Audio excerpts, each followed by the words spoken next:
Good morning. My name is Dikshini, and this is my husband, Ram.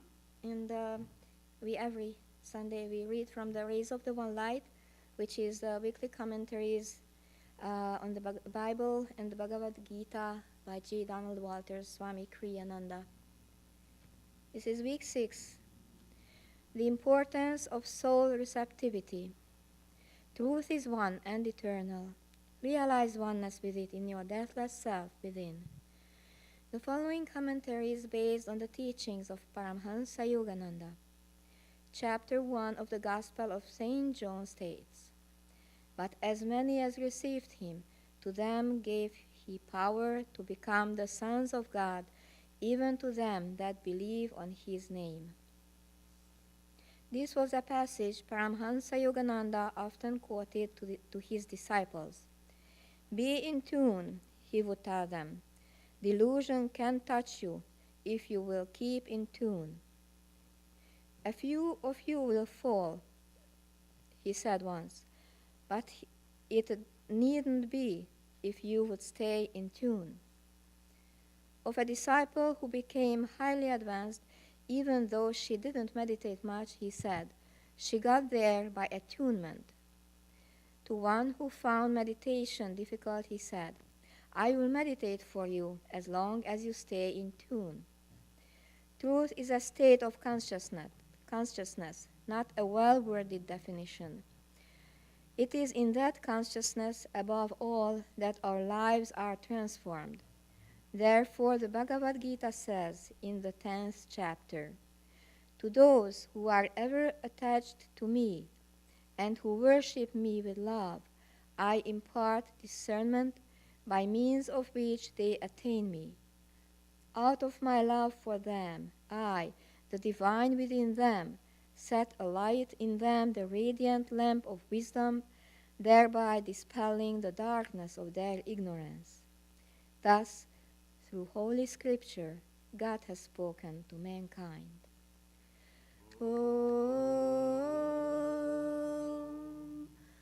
Om, Om.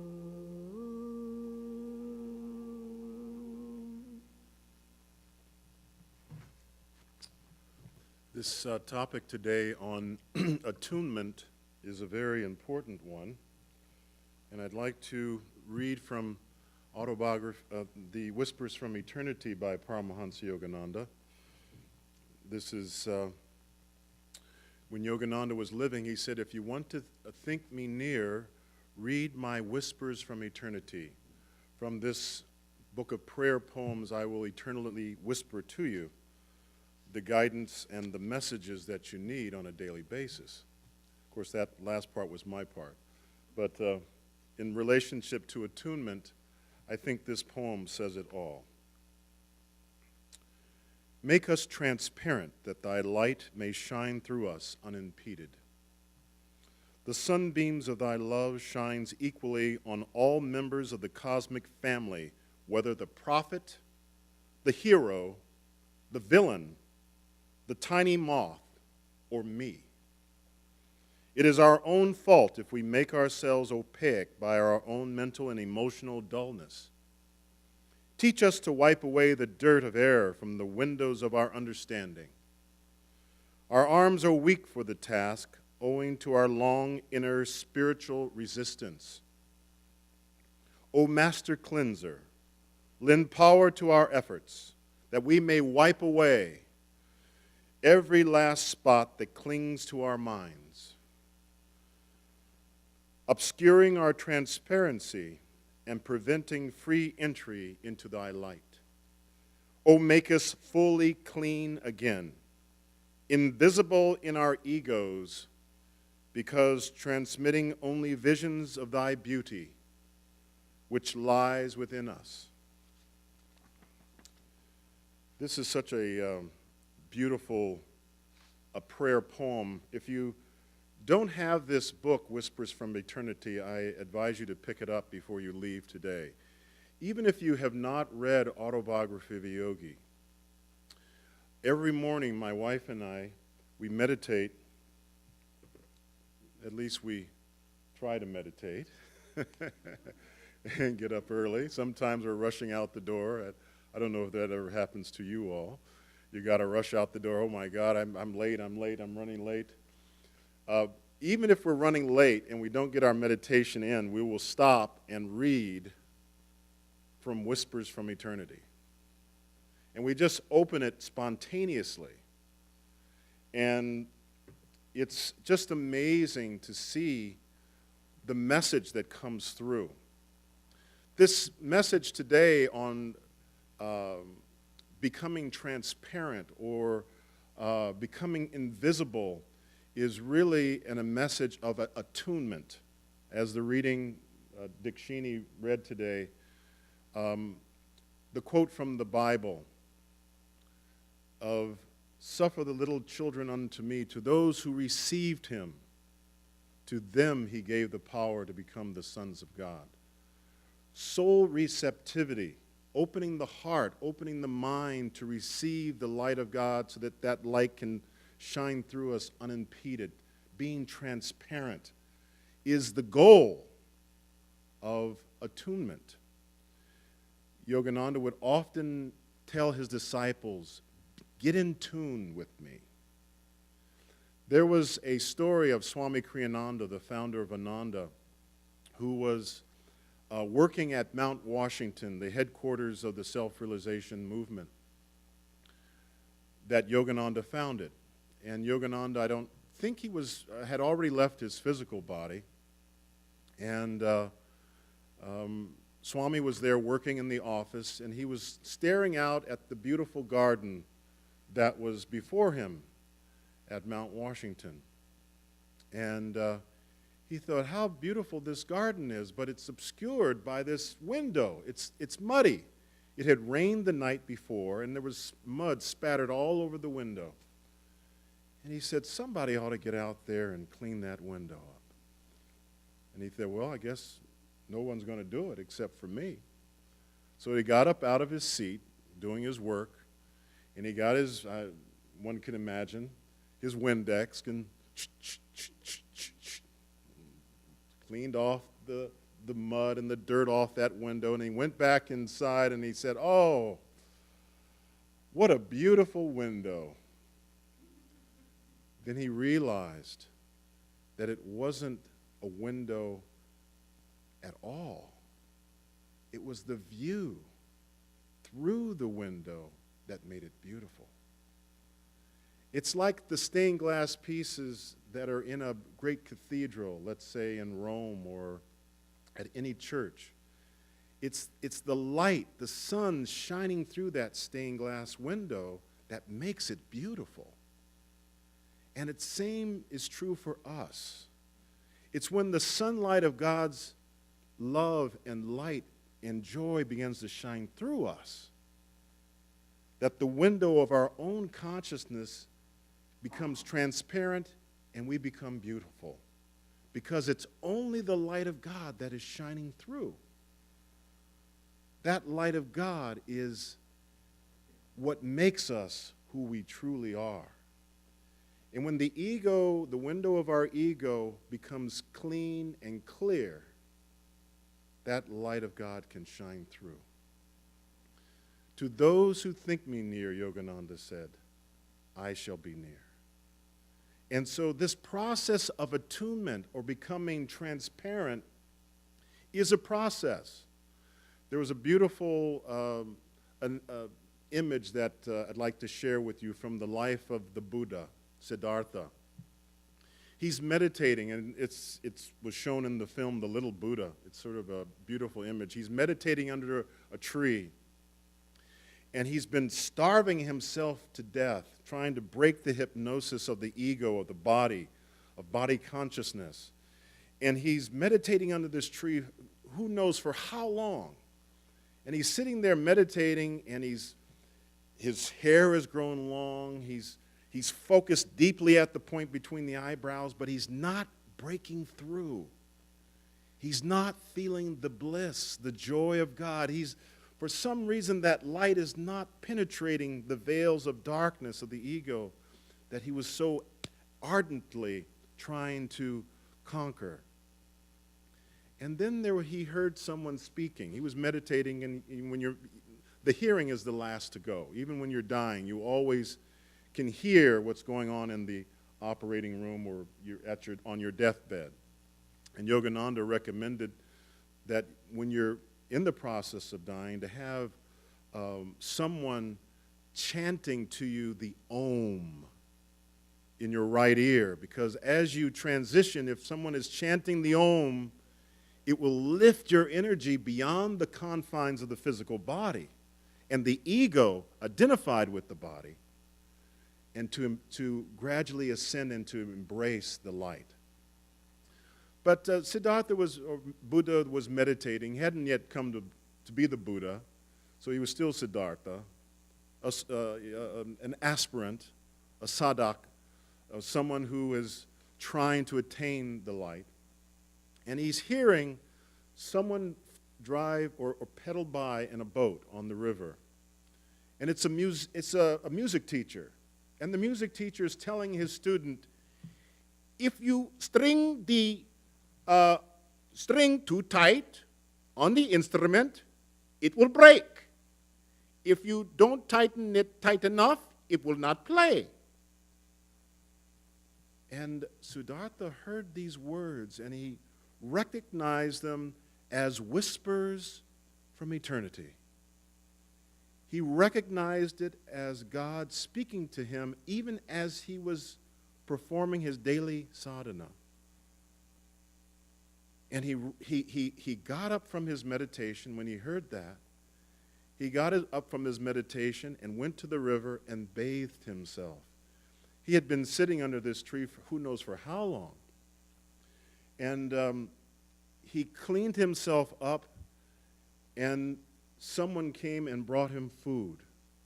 And he began to eat instead of not eating. And he realized from the words of this music teacher that balance was the nature of life. And this balance is of not stringing the string too tight or it will break, or not stringing it tight enough so the instrument won't play. It's finding that in-between state. And that is what attunement is. Attunement is learning how to tune in to the presence of God within yourself and within all life. Because God is everything. God is everywhere. We're sitting in this room right now, and you're listening to my sermon this morning, and I'm hoping I'm making sense. Trying to be a channel of God here in this moment of time for you. And it's a process of living. The attunement to God, we can go into a monastery. We can go into a monastery and we can live in the monastery, and we can say, oh, I'm living such a holy life, and I'm more fortunate than anyone who lives in this so-called world. I'm living a holy life. But even in the monastery, you can't escape yourself. And that is the nature of the ego. The ego identifies with the physical body. And Yogananda said the ego, the definition that he gave, is the soul's contact with the physical body, or the attachment to this physical form you begin to realize that this is the only thing that exists. This is your reality, whether you're in the monastery or outside of the monastery. In order to dissolve the ego consciousess or the soul's attachment to the physical body, we gradually need to attune ourselves to that presence of God within us. And that's the path of meditation. That's the path of prayer, of offering your thoughts to God. And meditation is listening for his answer. Now, Siddhartha, the Buddha, was ardently following this path, his sadhana or spiritual practices of meditation, and he got to the point where he attained a block. He couldn't go any further, and he heard this message. you must learn to not string the string too tight, or it will break. It will snap. Or if you string it not tight enough, it won't play. The instrument won't play. And that is the balance that we need to find in our lives. Sometimes we need to go out to get our energy going and just go for a long walk, or take a run down the beach, or break the hypnosis of your daily routine to begin to reconnect yourself to that presence of God within. So many times we get up in the morning, we go to work, we do our job, we go home, come home, we eat, we go to sleep, we meditate, and we're going nonstop. The process of attunement is listening to what is being said around you all the time, because God is speaking to you every moment of every day. It's not just going into the monastery and living your life apart, but it's understanding that no matter where you are, God is. And God will be no matter where you are, even at the point of death. Recently, just about a year ago, I told you the story of, some of you know, my mother passed away. And it was a very difficult time for the family. And everyone was lamenting her passing, but she had lived to 93 years old. What a great opportunity of living and having such a long life. But what's frightening is this. Within 6 months of her passing, we got the note, an announcement from my niece, who was my mother's favorite grandchild, that she was pregnant at the age of 40 years old. And everyone was happy about this pregnancy, and this was her first baby, and they'd been trying for 6 years to have a child. And when the child was born, I looked into the child's eyes 2 days after the child was born, and it was my mother, reborn. And she lifted up her hand in greeting to me as she was on her deathbed, waving to me. This little baby with these little bitty hands, 2 days old. And I said, this mystery of God is so incredible. And I had the picture of the little baby on our altar at home as a reminder to me, how many lifetimes will it be before I can find the freedom from this wheel that we've been on from lifetime after lifetime? How many lifetimes will it take for me to be free? It says in the Holy Bible, I will make you a pillar in the temple of my God, and ye shall go no more out. This is in the book of Revelations. I shall make a pillar in the temple of my God, and ye shall go no more out. And in relationship to attunement, spiritual liberation, moksha, is the journey that every one of us are on. And this journey of moksha, or enlightenment, or liberation, will come to us when we attune ourselves so completely to God that there is no separation. Everything that exists, you see God teaching and guiding you to help you to become clearer and stronger in attunement, or at one-ment. The attunement or at one-ment is a process. Yogananda, in a song that he wrote, it's a beautiful song, it's a chant. I was going to chant it today, but my wife, Dikshini, she chanted so beautifully the 2 chants, and it's entitled, Without Meditation Mind. Without meditation mind, hither, thither wanderest thou. How does it go? Adorable hymn. Adorable hymn. Search him out in secret now. Search him out in secret now. How do I forget the words? Floating on the sea of bliss, in the chariots of sky, peering into his eyes with thy diving eye.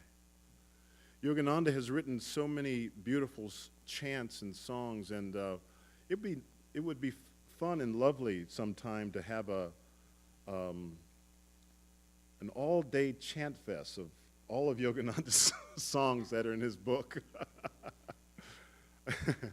There's so many beautiful songs. There was another one that was also very striking to me, about talking about the practice of meditation and Kriya Yoga specifically. Kriya Yoga is the path or the techniques of meditation that we teach here, and I think Dharmaraj is teaching ongoing courses around meditation, which we offer here at the Ananda Center, the Ananda Ashram. And if you haven't learned Kriya Yoga meditation, I highly recommend that you take one of the classes here. And there's this one song that describes the nature of the Guru's blessing. And this is the point that I'm trying to make in relationship to attunement and the songs of the Guru. Up the left ear da, down the right pingala, in the middle the taintless Sushumna seize her with all thy might. Kundalini Power in the subtle form liveth unconscious in the coccyx region. Guru-given power by Kriya Yoga wake her with all thy might. And this song describes the process of meditating and the lifting of your energies. This Kundalini energy is the divine fire that lies within you that is sleeping. And the ultimate attunement is the Guru's blessing so that you can lift that energy in the calmness of your deep inner being. The Sushumna in this song is the inner astral spine. And it's in that stillness that we begin to rise and attune ourselves to the fire or that inner light of God. There was a fellow, a Yogananda, disciple of Yogananda. Actually, he wasn't a disciple yet. His name was Warren Vickerman. He was a guy who worked in the carpet industry in New York City. And he heard that this guru, Yogananda, was coming to town, to New York, to give a lecture. And he thought, I've heard enough lectures about meditation. He was already meditating on his own as a businessman, and this was in the 1920s or 30s. He was already meditating on his own, and he was experiencing a block in his meditation. And he thought, I'm going to meet Yogananda, but I'm not going to his lecture. I'm going to go to his hotel room and knock on his door and meet him. And that's what he did. After the talk was over, he went to Yogananda's hotel room. I guess he followed him. I'm not sure how he found out where he was staying. He knocks on the door, and he asks Yogananda, you don't know me, but I've been meditating for years, and I've reached a block in terms of my meditation. Can you help me go breathless? And Yogananda said, yes, come in. Now, the story doesn't end there. We don't know what happened in the room, but Yogananda taught this fellow how to go beyond the confines of the physical body consciously. And that is what going breathless is about. That's what Kriya Yoga is about. It's getting to the point where nothing exists except the one. This is the ultimate goal of attunement. And it comes through the grace of the Guru. Mr. Vickerman met Swami Kriyananda in 1955. And when Swami met him, he told him this story.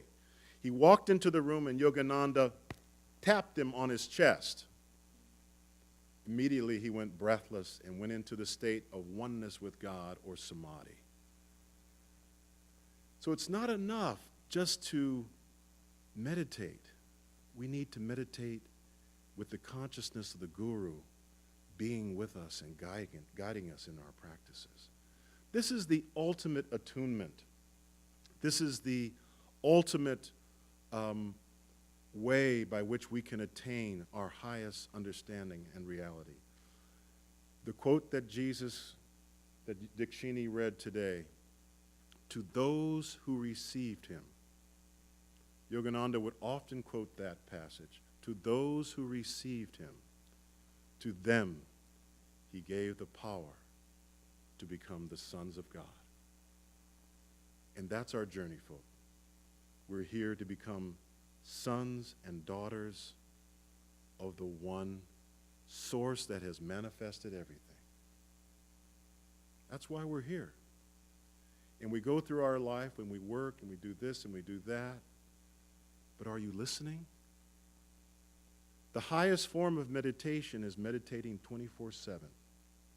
This is called Nirbhakalpa Samadhi, becoming one with God and seeing God in everything that you do. There is no separation between the person that you meet, the homeless person that you meet on the street, or someone that you meet at the Beverly Hilton Hotel.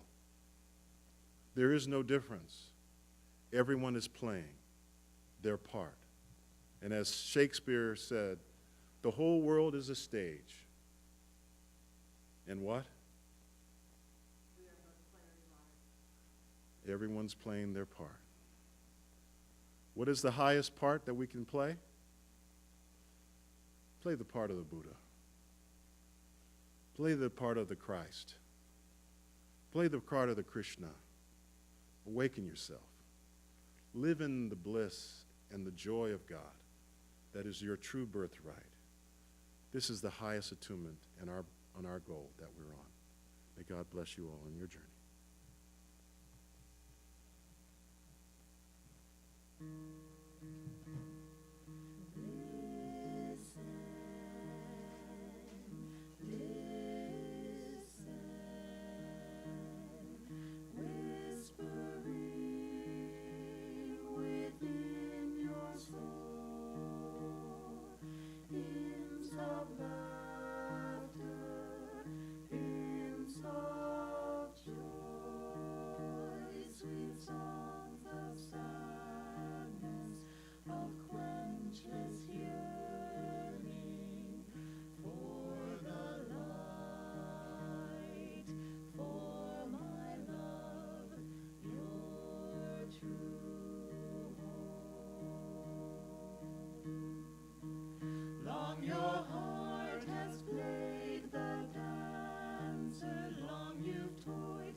You've begged from birth.